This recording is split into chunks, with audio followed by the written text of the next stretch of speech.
Hello, everyone. We're going to be getting started very soon. Going to wait for folks to join, so give us a couple of minutes.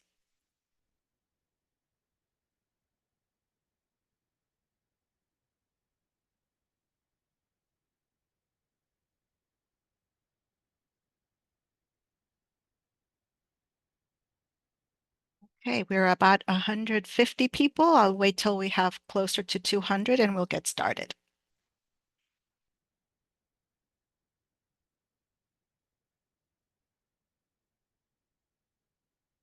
Mm.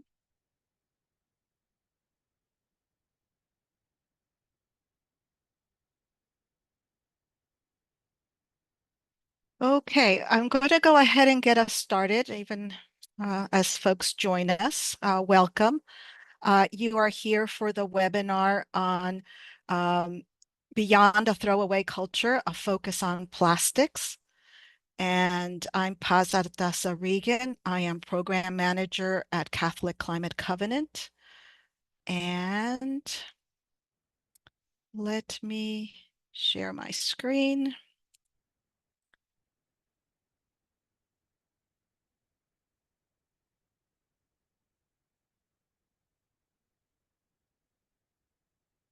Okay, so welcome everybody. I think we are now at the point of starting.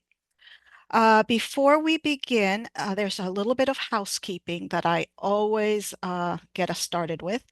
The webinar is being recorded, and the recording link will be sent to you within the next 24 to 48 hours. If you have questions, please submit your questions in the Q&A box at the bottom toolbar. Sometimes in yours is on the top toolbar. And if you know which panelist the question is referring to, please write Aidan or Shamyra. The chat is available for you to chat along with each other. We do ask that you are respectful and civil in all chat interactions.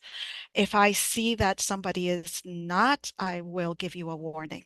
And then if you keep at it, I may have to do the sorry, but we have to keep going without you. Uh, to get us started, I'm going to start us with a prayer. Uh, and this is a prayer from our friends at Creation Justice Ministries. It is from their Earth Day program this year called Plastic Jesus, Real Faith in a Synthetic World. So if you will join me in prayer, center ourselves and remember that God is always with us. Scripture tells us that creation waits with eager longing for the children of God to be revealed. Creation is waiting for us to open our eyes to the devastation in our world, to put the needs of the most vulnerable above the greed of the powerful, to move from doing what is easy to doing what is necessary and right, to prioritize the needs of community over the convenience of self. Creation is waiting for us to remove pollution from our seas, land, air, bodies, and hearts. In all these things and more, creation waits for us to assume our roles as its servants and protectors. With God's help, we will answer creation's call. Amen.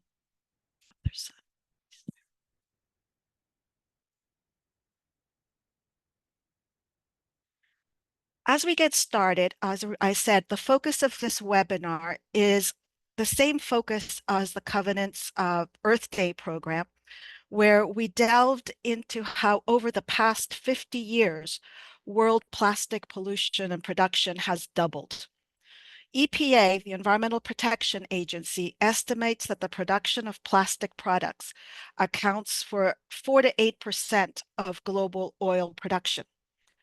Experts believe that we would need a 75% reduction in plastic production by 2050 to avoid an increase in global temperatures that would be disastrous.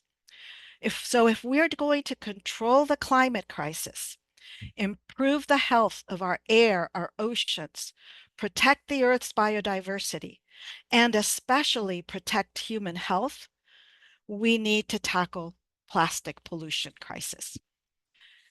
In the Earth Day program, we were called to respond to what Pope Francis calls our throwaway culture. And I invite you to look at the Earth Day program. If you haven't, you will be receiving these slides with the link, and I will also put it in the chat. It is my pleasure at this time to introduce our two panelists. First is Shamyra Lavigne-Davey, who is a native of St. James, Louisiana, and a third-generation human rights activist. Her mother, Charron Lavigne, may be known to many of you as she is incredibly dedicated environmental justice and human rights activist. She sits on the board of Catholic Climate Covenant, and she has truly exemplified what being a Catholic environmental justice activist is. Since 2020, Shamyra has been working with her mother in the fight for environmental justice at Rise St. James, Louisiana, which is a faith-based grassroots nonprofit fighting for the eradication of petrochemical emissions in Cancer Alley, Louisiana. She's been 2023 Black Millennials for Flint, Young Gifted and Green 40 Under 40 award recipient, and a 23 and 24 Essence Festival featured panelist. She also is an advisor on the conceptual committee for the Frontline Resource Institute. She's a graduate of Southern University and A&M College. Now, one thing that didn't say in her bio, and I watched a little YouTube with Reverend Yearwood from Hip Hop Caucus, and he asked her, Shamyra, who are you? And her reply touched my heart. And she said, I'm a daughter, wife, sister, niece, cousin. Those are my titles. But I'm the little Black girl that grew up in between petrochemical industry. I'm a lover and a fighter for my community, and I want to see change in my community. So we're going to have Shamyra speak and then Aidan. But let me also introduce Aidan at this point. Aidan Charron joined earthday.org in 2022 as director of End Plastic Initiatives. He's got a degree in biology and minor in geographic information systems from the University of North Carolina in Wilmington. He's worked in wetland reclamation and taught middle and high school science, something that's also close to my heart because teachers are always close to my heart. The Covenant is grateful for earthday.org's expertise and leadership throughout the years. Earthday.org is the world's largest recruiter to the environmental movement, working with more than 150,000 partners in over 192 countries around the world. They are the main organizers of the global Earth Day events and programs, and the group responsible for the annual Earth Day theme, of which this year was plastics. So at this point, I will stop share. And Shamyra, you are on for now. Thank you. Thank you so much, Paz, for that beautiful introduction. I really loved it. And hi, everyone. Thank you all for being with us today. I want to introduce myself again. My name is Shamyra Lavigne-Davey, and I am the executive assistant at Rise St. James, which is a faith-based grassroots organization, nonprofit, fighting for clean air and clean water, as well as the eradication and expansion of petrochemical industries in St. James Parish. I switched my presentation up slightly today. I included a picture in the bottom left corner of this slide because I wanted to put a face on the little girl that I feel that I'm speaking for when I speak about what's happening in our community. Where I grew up, there in the 5th District of St. James Parish, there are 12 facilities in a 10-mile radius. So this little girl in this picture to the left, I resonate with her when I see her face, because now that I'm an adult and I look back, I have a completely different view on the type of childhood that I led. When I was a little girl, I remember riding in the back seat of the car. I wasn't old enough to sit in the front seat yet. And in St. James, there's a lot of sugarcane. There's not a lot of stores, very rural. There's not a lot of lights at night. So I remember when we would travel to the neighboring town to go to Walmart or go to the grocery store. I would have my forehead pressed up against the glass window in the back and just looking at the darkness as we're riding through at an evening, late evening or a nighttime. And I would count the seconds until we would get to what I call the big old lights in the factories. On that route to the neighboring town, the industries would light up the sky at night. And as a little girl, I used to think that we were so fortunate to have something that lights up the night sky. I would pass by the facilities and I would see the tall gray smokestacks with the flames coming out, with the smoke coming out of the stacks. And my young eyes, my naive eyes would look up and just wonder, what is going on at this building? What are they creating? What are they producing? I see people walking around. I thought that we were fortunate because I knew that every night we had some industries around us that brought in light during the nighttime. And I wasn't sure what was being created there. So I kind of thought maybe that's where Santa is making his toys. And maybe that's where the elves are. And that's why you see the smoke coming up every day, 24 hours a day, 7 days a week, because they're creating toys for us for Christmas. It wasn't until I got older and I began to learn more about what was happening in my community that I learned that those smokestacks that was coming out of the metal smokestacks, the smoke, the steam, the flares that was flaring out of those tall smokestacks was actually burning off chemicals into our air. I learned that those flames were actually releasing pressure and a way for the facility to create their products by burning it into our atmosphere in our community. I began to learn why the Mississippi River, the water was brown. Because St. James is a community that runs along the river in Louisiana, which is another thing I thought I was so fortunate to be living just 100 yards away from the Mississippi River. I now know that that was benzene being burned off by those flames. That was formaldehyde being placed into our air. That was ethylene oxide being dumped into our air. That was volatile organic compounds, PM 2.5, PM 10, all known carcinogens and all deathly dangerous to a little African American girl in a community. I grew up within 2 miles of a facility. When I would travel on the bus every day to go to school, I knew when to hold my breath when we passed by the facilities and for how long to hold it without even looking up.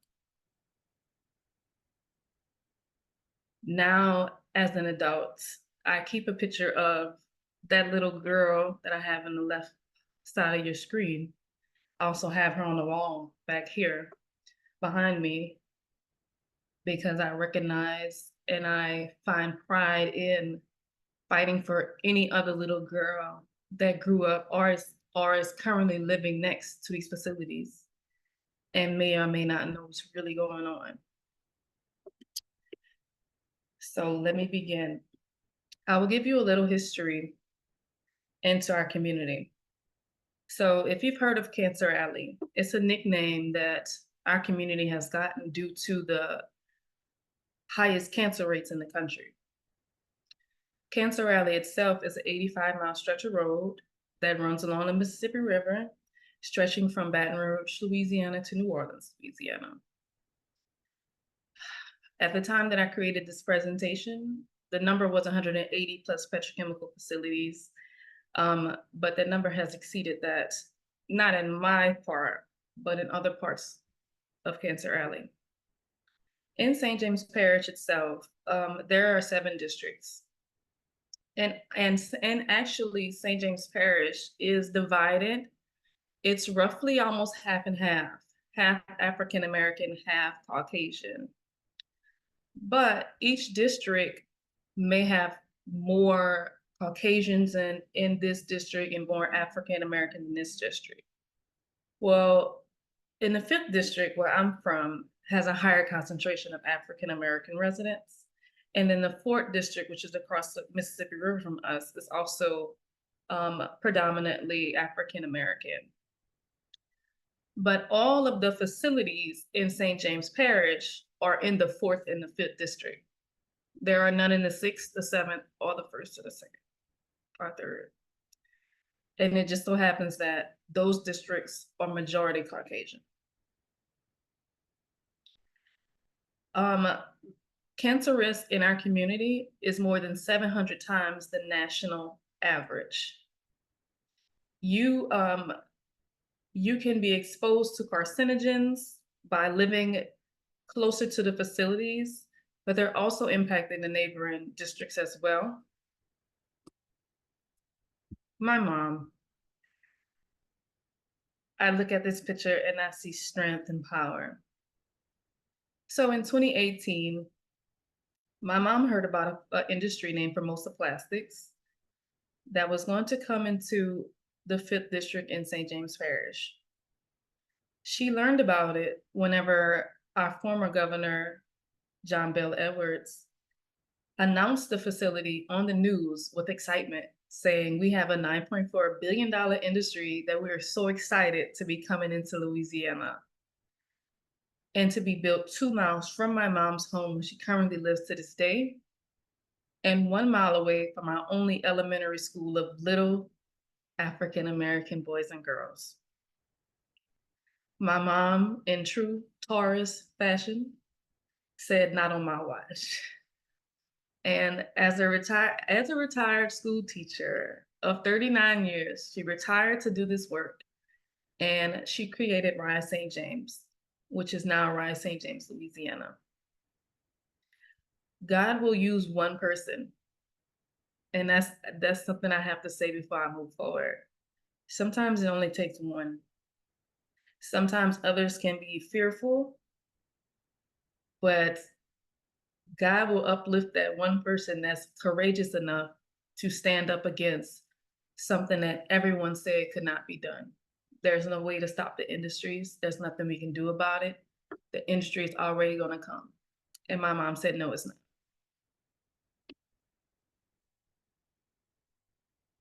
So we began to organize. My mom held her first meeting in her den. She cooked a pot of gumbo and called some neighbors over.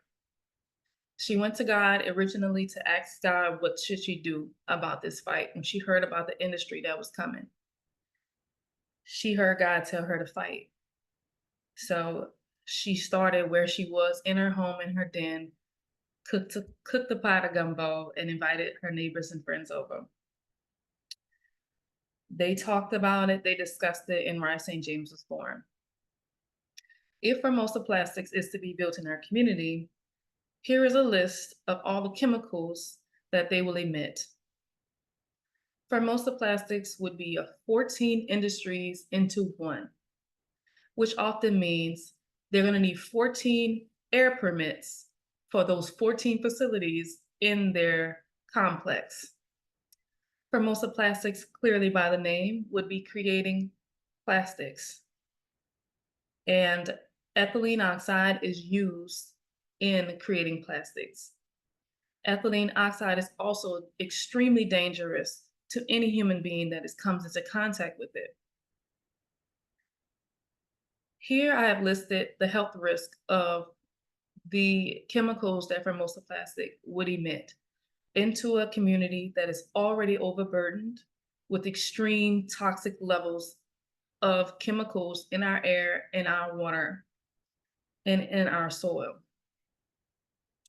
I have ethylene oxide listed, connected to breast cancer, benzene connected to leukemia, lung cancer, lymphoma, formaldehyde, which leads to throat cancer and leukemia, and all of the tons of emissions that Formosa would emit if they were allowed to build. Giving you a little bit of history of Formosa, they have a bad track record and have a history of polluting other places and have gotten ran out of other communities when Louisiana has agreed to allow them to come in. A little bit of legislation, and before I do this, I will be closing shortly. I want you all to take out your phone camera, and I'm going to have a way that you can help us with our fight right here, right now, before I finish my presentation. So this is your get ready comment. So we went to court to fight Formosa Plastics because it would be a death sentence to our community. And the judge sided with us and vacated Formosa Plastics permits. And then Formosa appealed it and they reinstated the permits, which we were devastated. In closing, I have 2 actions I would like for you to take that can help us. Scan this QR code here now and sign our petition to President Biden asking him to revoke Formosa Plastics permits today. If you are not able to scan the QR code, I will send the link over to PAS to show it to you. And you can also go to our website, risestjames.org. There is a link to our President Biden petition that you can sign. You will also find other resources on our website at risestjames.org. This petition is to urge President Biden to revoke Formosa Plastics permits. He has the ability to do it. Another action I would need you all to take right now is to tell Citigroup, which is also Citibank, if you're more familiar with Citibank, to say no to investing in environmental racism. The industries won't be able to build here if they don't have the funding from the banks. And did you know that Citi is the world's 2nd largest funder of fossil fuel projects? Please go to risestjames.org/Citigroup petition to sign our petition today.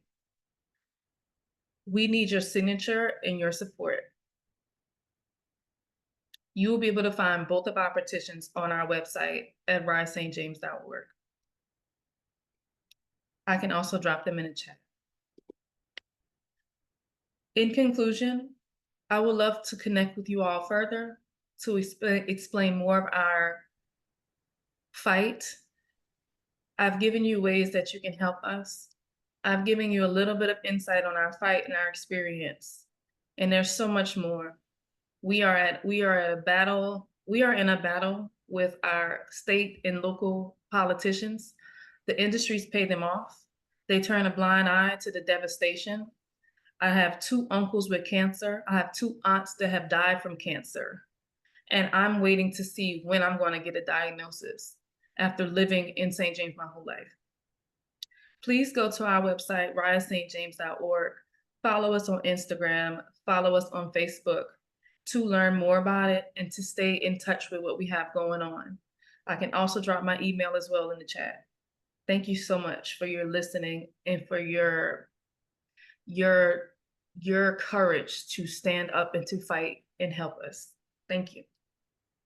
Thank you so much, Shamyra. I knew that starting the webinar focusing squarely on how one community is being affected by plastics manufacturing and other petrochemical issues would get us centered, focused on why this is an issue that needs to be dealt with by the faith community. Prayers are rising for not just you and your mom and everybody at Rise St. James, but for your entire community. Moving now to sort of like expanding the picture. Um, what's happening in St. James Parish is a microcosm of what's maybe happening globally. But in order to understand the big picture, we've invited Aidan that will guide us through what the plastics crisis is about, what's impacting. So Aidan, the floor is yours now. Is my screen sharing okay? I think it is. Make sure I got it set up correctly. Yes. Perfect. So thank you, Shamyra, so much for that. My name is Aidan Charron. I am the Director of End Plastic Initiatives at earthday.org. I'm here to talk a little bit about Earth Day's history, as well as our focus for this year, which was Planet versus Plastic, kind of analyzing plastic and especially the health effects it has on humans. We work at every level, local, national, and international, and we try to listen to those most affected by the triple planetary crisis and push for change everywhere. Our world needs transformational change. It's time for the world to hold sectors accountable for their role in our environmental crisis, while also calling for bold, creative, and innovative solutions. This is going to require action at every single level, local, national, international, from businesses to national governments. We are hoping that the United Nations Environmental Program and its member states will finish out the Global Plastics Treaty by the end of this year, and it is paramount that reduction of production and health implications of plastic and their additive chemicals are a part of this treaty. So to start it off, I will go into a brief history about Earth Day. EarthDay.org's mission is to diversify, educate, and activate the environmental movement worldwide. A lot of the time we're thought as the first introduction into the environmental field. A lot of us are introduced to Earth Day early on in elementary school or even at church going to preschool. So in the decades leading up to the first Earth Day in 1970, Americans were consuming vast amounts of leaded gas through massive and inefficient automobiles. Industry was belching out smoke and sludge with little fear of the consequences from either the law or bad press. Air pollution was commonly associated as a smell of prosperity. Until this point, mainstream America remained largely oblivious to environmental concerns and how a polluted environment threatens human health. Luckily, that started to change. The stage was set for that change with the publication of Rachel Carson's New York Times bestseller, Silent Spring, in 1962. This book represented a watershed moment, selling more than 500,000 copies in 24 different countries, and it raised the public awareness and concern for living organisms, the environment, and the defined links between pollution and human public health. Sorry, I have a little bit of a cough today, so if I cough a little bit, my apologies. Senator Gaylord Nelson of Wisconsin with Pete McCloskey, a conservation-minded Republican congressman, set out to do teach-ins across the United States, building off the anti-war movement that was popular at the time. Along came Dennis Hayes, our founder, and I've had the privilege to meet him a couple of times now. And recognizing its potential to inspire Americans, Hayes built a national staff of about 85 to promote events across the United States, and the effort soon broadened to include a wide range of organizations, faith groups, and others. They switched the name to Earth Day, kind of moved away from the teach-ins exclusively, which immediately sparked national media attention and caught on across the United States. Earth Day inspired 20 million Americans, which at the time was about 10% of the population, to take to the streets, parks, and auditoriums to demonstrate against the impacts of 150 years of industrial development, which had left a growing legacy of serious health impacts. So what is Earth Day today? Today, Earth Day is celebrated across the globe. For Earth Day 2024, EarthDay.org is unwavering in our commitment to end plastics for the sake of human and planetary health. We're demanding a 60% reduction in the production of all plastic by 2040. Planet versus Plastic is set out to unite students, parents, businesses, governments, churches, unions, individuals, and NGOs in an unwavering commitment to call for the end of plastic for the sake of human and planetary health, demanding a 60% reduction in the production of plastics by 2040, and an ultimate goal of building a plastic-free future for generations to come. Our goals are to promote widespread public awareness of the damage done by plastic to human, animal, and all biodiversity's health. That's why I'm here talking to you all today. and demanding more research be conducted on the health implications, including the release of any and all information regarding its effects to the public that we are starting to become aware that the industry has had for quite a long time. We also want to see the rapid phase out of all single-use plastic by 2030 and achieving this phase out commitment in the United Nations Treaty on Plastic Pollution in 2024, which I mentioned at the top. Demanding policies ending the scourge of fast fashion and the vast amount of plastic it produces, and investing in innovative technologies and materials to build a plastic-free world. I apologize, this topic is pretty heavy, but I promise there's going to be a little bit of hope for the environment and for our health towards the end. So, what is plastic? How did Plastic Planet come to be in the first place? 1907, a gentleman named Leo Baekeland was looking for a new substance to insulate electricity cables in a rapidly modernizing US and invented something called Bakelite. It was the first synthetic plastic and is produced using petrochemicals, meaning any plastic you see, or 98% of the plastic you see, is going to be made up of petroleum and fossil fuels. Bakelite was a great insulator, as well as being heat resistant and durable. Perhaps most importantly, it could be mass produced. Marketers describe Bakelite somewhat prophetically as the material of 1,000 uses, because essentially it could be molded into any shape needed. Different types of plastic would begin to follow Bakelite, each imbued with specific qualities such as softness, durability, rigidity, etc. All of this made possible by the additive chemicals. As a result, the production of plastic in the United States alone increased by 300% during World War II.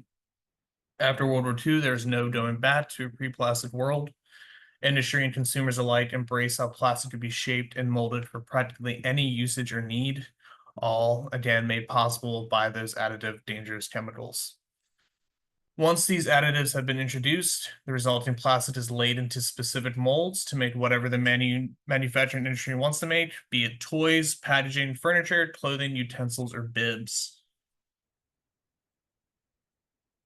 The plastic boom is equal to the megaplastic boom, or the microplastic boom, sorry. According to the plastic health map created by the Minderoo Foundation from 1961, next to the slide, nope.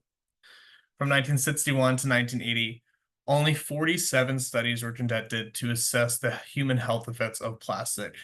And most of these studies examined the synthetic polymers which have become inescapable in the average household. Brand name polymers such as nylon, Teflon, and Mylar were virtually everywhere and still are. And the limited research focused on the impact polymers had on the skin as well as the digestive and immune systems. It's taken decades for the scientific community to finally start trying to catch up with plastic production, and the global plastic production has essentially doubled in the last 20 years alone. And with this, there's been an exponential increase in the amount of microplastics leached into the environment. Microplastics can now be found everywhere on our planet and in turn inside the human body as well. We are almost certainly only just beginning to understand how potentially harmful plastics are, and especially microplastics, and the additive chemicals used to make them. It's likely the demographic most impacted by the plastic, microplastics, and their chemical additives could be babies and infants. So, plastics and the petrochemical industry. There are more plastics now than there have ever been, and production is increasing. In 2021, over 390 million tons of plastic were produced, with a market value of roughly 593 billion US dollars. Plastic production accounts for around 4% of global greenhouse gas emissions currently, a percentage that will only increase as the petrochemical industry pivots to plastic production, partially to counter a consumer market shifting away from petroleum-based fuel sources. And those figures don't include the additional greenhouse gases that have come from the incineration, the landfilling, and the other waste management practices of plastic. Unless something done is to curb this trend, turn rates of production are again expected to double by 2040. So why the sharp increase? The easy answer is plastics are cheap and they're easy to make and they sell for a huge profit margin. And as we move away from petroleum as a fuel source, the petroleum industry needs something to latch onto. So plastic production is expected to at least triple by 2060, from 460 million tons to 1,231 million tons yearly. Why the focus on plastic today? Well, oops, sorry about that. The UNEA, so the United Nations Environmental Assembly, has decided to act on plastic pollution with something called the Global Plastics Treaty, or the UN Treaty on Plastic Pollution, depending on how lawyer you want to talk. I'm not a lawyer, so I call it the Global Plastics Treaty. Also, nearly every week, another study comes out stating the dangers of plastic and their additive chemicals. People are finally waking up and realizing how dangerous and pervasive plastic is, and plastic knows no borders. I'm the director of End Plastic Initiatives at a NGO, and despite that, I still have plastic floating all around me because it's almost impossible to avoid. So the first thing I want to dive into now about the health impacts are about the endocrine system. The endocrine system describes a series of interconnected glands and organs working together within your body to manage metabolism, reproduction, development, and mood. They just make sure your body's working. Microplastics often contain what are called endocrine disrupting chemicals, or EDCs, which disrupt or imitate hormones within our bodies and can be linked to a large array of health issues. Diseases related to endocrine disruptors and our hormone system include autism spectrum disorder, ASD, attention deficit hyperactivity disorder, obesity, type 2 diabetes, infertility, and cancers sensitive to hormone changes. A lot of these cancers that are being caused in Shamyra's sorry about that. Shamyra's part of the world is due to the endocrine disruption. Many of these additive chemicals used in the production of plastic are considered endocrine disruptors, such as BPA. You may be familiar with BPA because you see bottles that say BPA free. Unfortunately, that does not mean that it is bisphenol free. What the industry has done is change a little molecule, just kind of flipped it, called it something else that goes without regulation now. Nearly all of us are being exposed to varying amounts of microplastic, but children, due to their natural exploratory behaviors, encounter them the most. And here are just a couple more issues with it. So researchers are seeing an uptick in ASD, or autism spectrum disorder, around the world for the last decade. The Center for Disease Control and Prevention, America's leading public health science-based data-driven organization, found an increase in the prevalence of autism among children. In one CDCP report from 2023 focused on 8-year-olds, they found 1 of every 36 children of this age group had autism. A significant increase from 2021 figures, which estimated 1 in 4,412 children had it, and it was a huge leap from 2006 reporting 1 in 44, and then it's jumped from 2006, which is 1 in 110. Of course, better testing and diagnosis for autism allows for a large part of this significant leap in the numbers, but there also appears to be a potential link between certain plastics as polyethylene and ASD-like traits in mice. Plastics were found to be accumulating in the brains of these mice, leading to metabolism and gene expression issues. These same plastics were also found to be accumulating in the microbiome of tested mice. Microbiome is the microbes like bacteria, fungi, and viruses and their genes that naturally live inside of our bodies. And the linkage between the microbiome health and symptoms of ASD has been studied, and there does appear to be a connection. Dementia is another worry of ours. So researchers from the University of Rhode Island, led by Dr. Jamie Robinson, recently released a study linking microplastic ingestion and exposure with changes in mental behaviors, especially in older mice. Experiments took place over the course of 3 weeks, giving different age mice small amounts of microplastic via water dish. She originally didn't set out to discover this. She set out to do a different study about behaviors in mice socially, but found that when plastic was introduced to the water compared to plastic that didn't, or water that did not have plastic in it, they saw a change in behavior. After 3 weeks of exposure, mice were put through a series of tests and observations in which researchers observed an increase in anxiety and a decrease in mental acuity, especially in older test subjects. These new behaviors exhibited by the mice subjects are similar to those of humans with dementia. While human tests are a long way down the road, any of these signs shown up in any mammal should kind of sound the alarm bell for governments, industry, and the public at large. Study also goes on to discuss the bioaccumulation of plastic within the rat's organ system, most notably the liver and the brain. Other terrible issues with plastic, it's worth noting there's evidence plastic appears to be contributing to a decrease in male fertility over the last 25 years now. Researchers have begun to connect plastic, specifically polystyrene microplastic, with decreased sperm motility and concentration. Without ample ability to move, sperm effectiveness and fertility of the males will drop. And then another study looked into sea urchin fertility and discovered how detrimental plastics were to the larvae of these creatures, which take up a huge food source in our marine environment.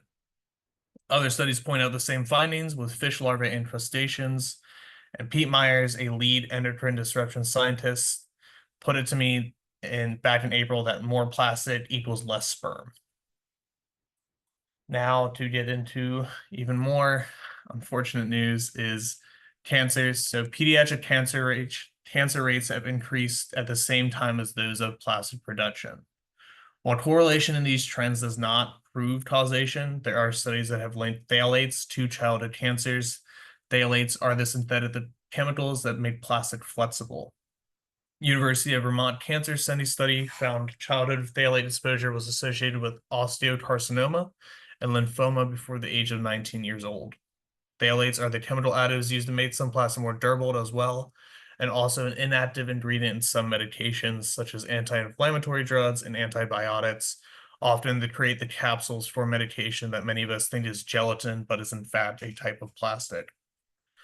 Team from Vermont worked with a team in Denmark, which allowed them to utilize data from the Danish Medical Birth Registry and the Danish Cancer Registry. Altogether, this data accounted for the live births in Denmark between 1997 and 2017, totaling nearly 1.3 million children. And in 2022, an article from the University of Vermont's Larner College of Medicine, Catherine Stratemeyer, summarizes the study's finding as follows. Among the 2,027 cases of childhood cancer, researchers measured associations between gestational and childhood phthalate exposure and the incidence of specific cancers. Childhood, but not gestational or in utero phthalate exposure was associated with 20% higher rate of childhood cancer rate overall, with a nearly threefold higher rate of osteocarcinoma diagnosis, a bone cancer, and a twofold higher rate of lymphoma diagnosis or cancer of the blood.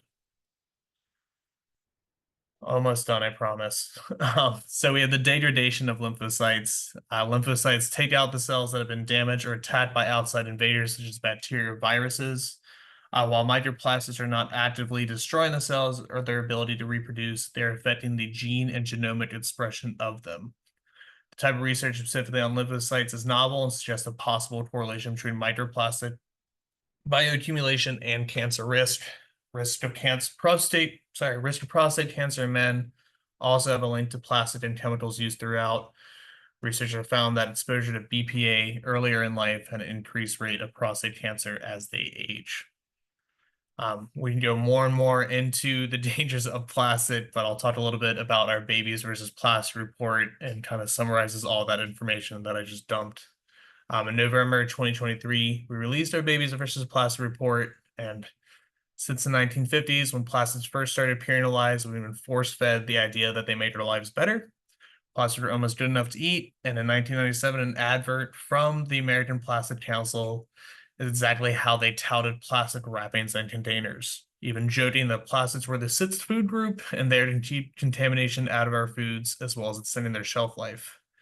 We're now only discovering how pertinent that sentiment is as we find microplastics in our water and in the food chain itself. We're indeed almost all certainly eating plastic. The real question is, what did the plastic industry actually know when they were saying all these things? And as the plastic production sets to double by 2040, what do we really know about this material that was framed as inert and its array of additive chemicals? So the full extent of the health risk associated with microplastic is not fully understood, but evidence is mounting that plastics and their additive chemicals pose especially serious risks to babies and infants. Microplastics have been found in the human placenta. They've been linked to higher rates of both miscarriage and male infertility and have been detected in both dairy and breast milk.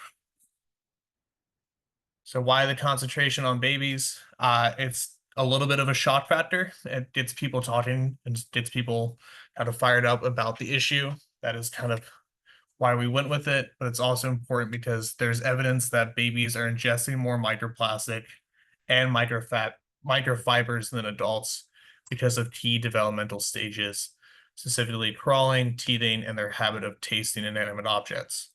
One study suggests that babies also ingest or inhale 10 times the level of microplastics compared to that of adults.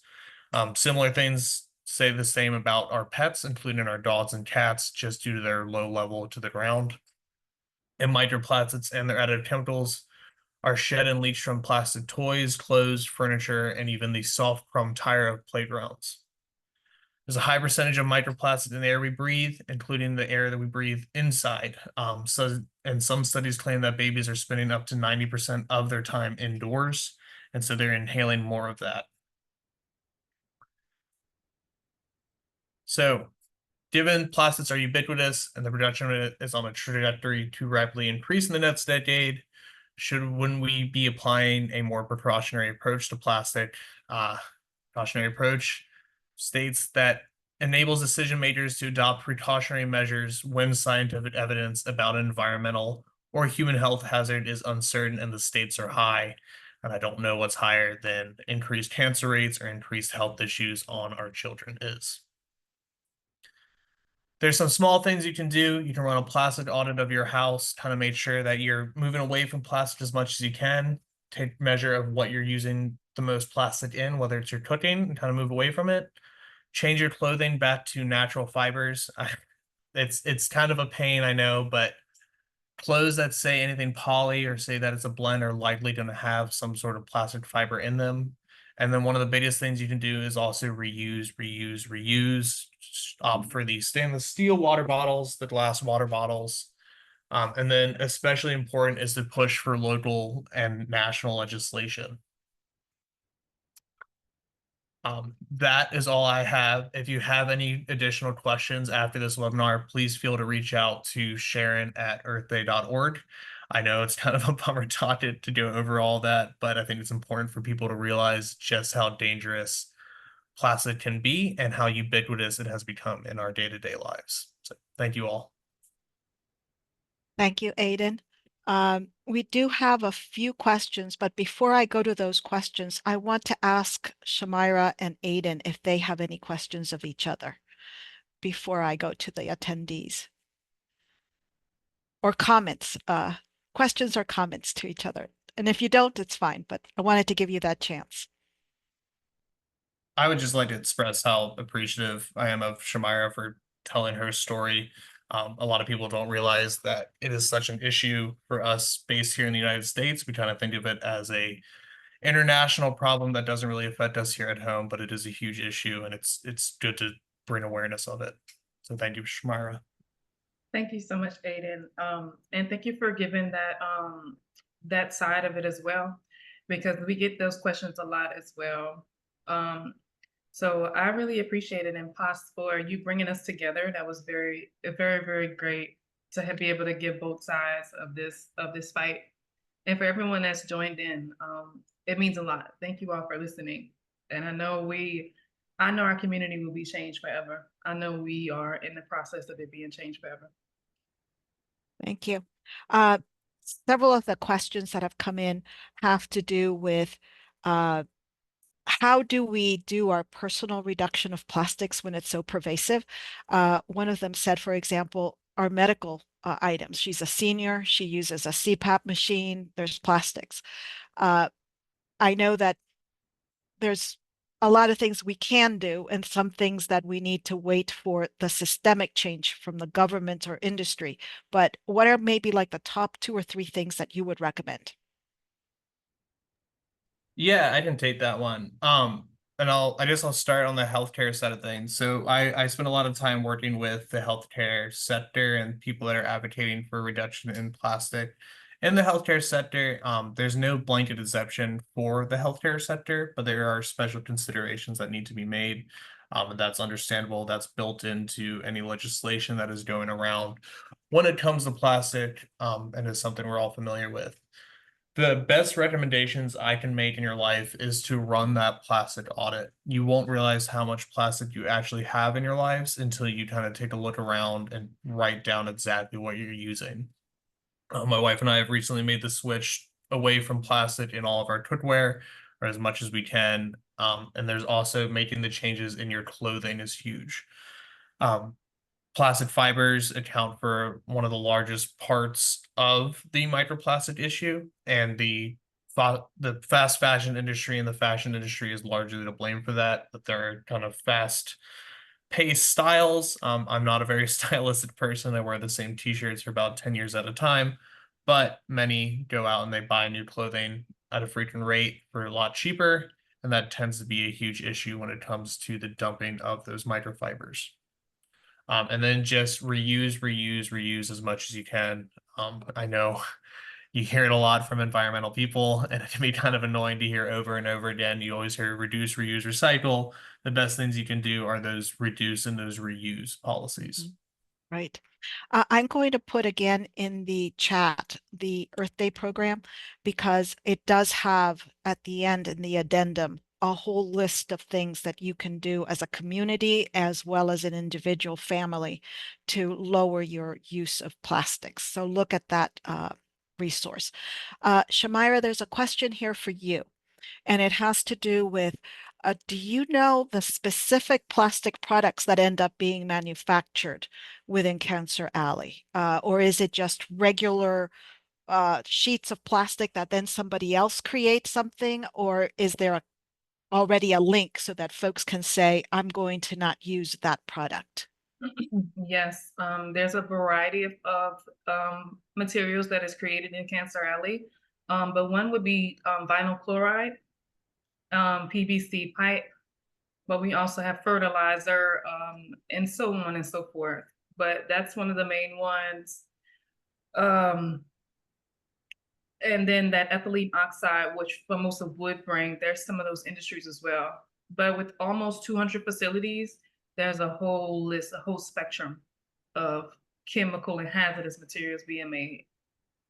Mm-hmm. Yeah. Somebody asked, and this might be a question for Aidan, do you know, is PEVA, PEVA, a non-toxic and eco-friendly alternative? Because sometimes it's marketed that way. And it ties to another question that we received, which is, so if we're supposed to move, plastics are used by everyone. And sometimes there are certain communities that even use more of it, hospitals perhaps, but also schools and other groups that are needing things that are easy to clean or disposable. What would be your suggestions for being able to replace plastics on a huge scale? So that was the kind of question that we're getting. Yeah, on the PEVA front, I'm not. It sounds like it's a vinyl acetate of some sort. And it's probably not that much safer than traditional ones. Vinyl chloride is one of the huge concerns, and I think PVVA from a quick Google looks to be an alternative to it. But it also doesn't mean it's any healthier for you. These things are marketed quickly as environmentally healthy as soon as they come out the bat, just because no testing has been done of them.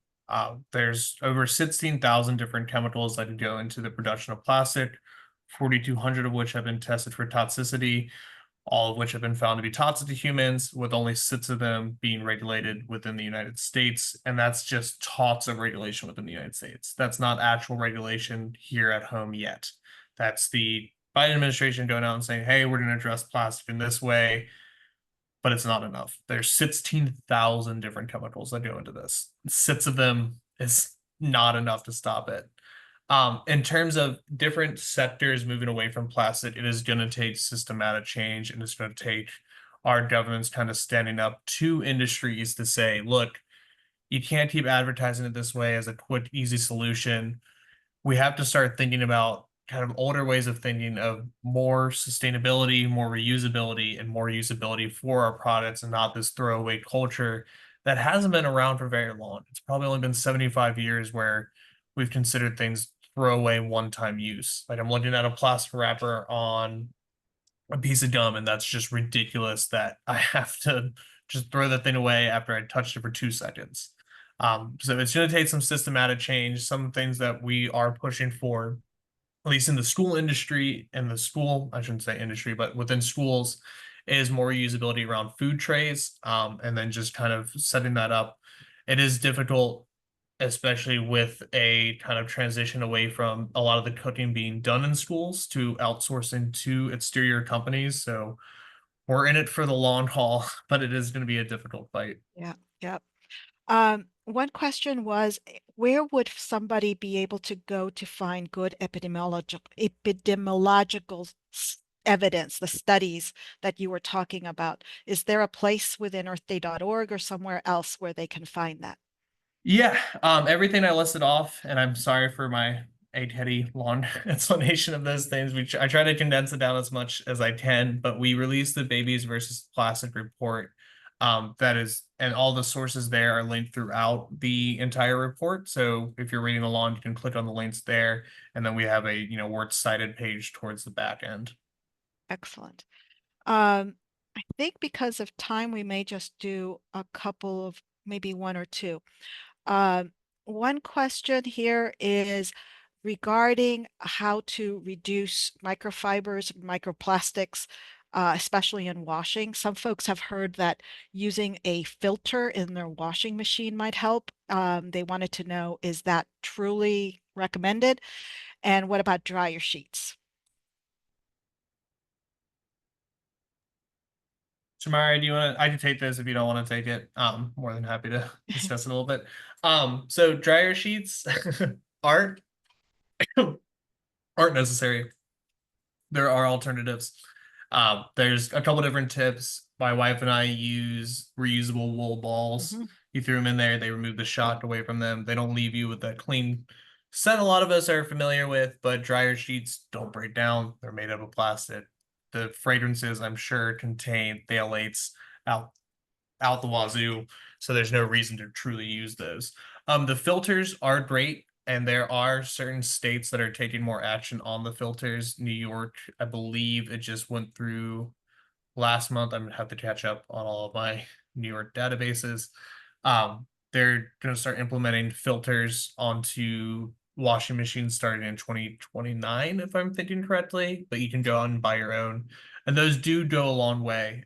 Those filters, what they do is they're just adding an extra blockage between the water that goes into your washing machine that pits up all the microfibers, all the dirt, and all the crap that's in there, and then it's spelling it out. It puts another layer that actually blots those microfibers at least a little bit. California recently tried to pass something the same way. It didn't go very far, but we're hoping it'll be reintroduced into their state legislature. And then hopefully we'll have a national, filter. I don't even know what to call it, national filter additive, that requires companies to have a filter put into place. That brings us into the issue of what happens when those fibers are collected. You scoop them out the same way you do with your dryer lint, but again, they're going directly into the trash. While it's not the best solution, it is the only one we currently have for that. The best solution you can do is move away from those synthetic fibers. Cotton isn't going to pollute the same way that a nylon fiber does. Okay, we're almost at the end. I'm going to once again share the letter on the plastic treaty.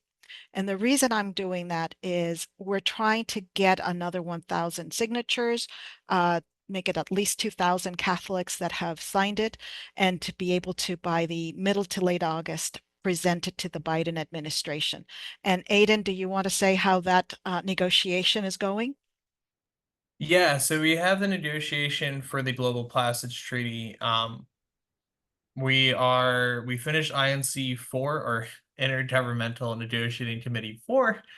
Basically all the member states coming together to talk about the Global Plastics Treaty and negotiate it. We finished that out actually around Earth Day of this year, and we're going into the final, hopefully the final, potentially the final negotiations in South Korea, towards the back end of November of this year to be signed. The issue we're running into is plastic is a big moneymaker, and a lot of these petrochemical states have a lot of people they can send to kind of talk us out of having the best treaty possible. So we're hoping for a lot of this to be included in the treaty initially, but following the signing of the treaty will go into conference of parties similar to what we have with the what people are familiar with the Paris Climate Accords, where we meet every year to discuss the treaty and try to make improvements on it. What we don't want is voluntary measures like the Paris Climate Accords that allows countries to back out whenever they want, and also allows countries to kind of make their own, like, hey, we'll reduce by 20%, and when they don't, no worries. There's no punishment for them. There's no payout.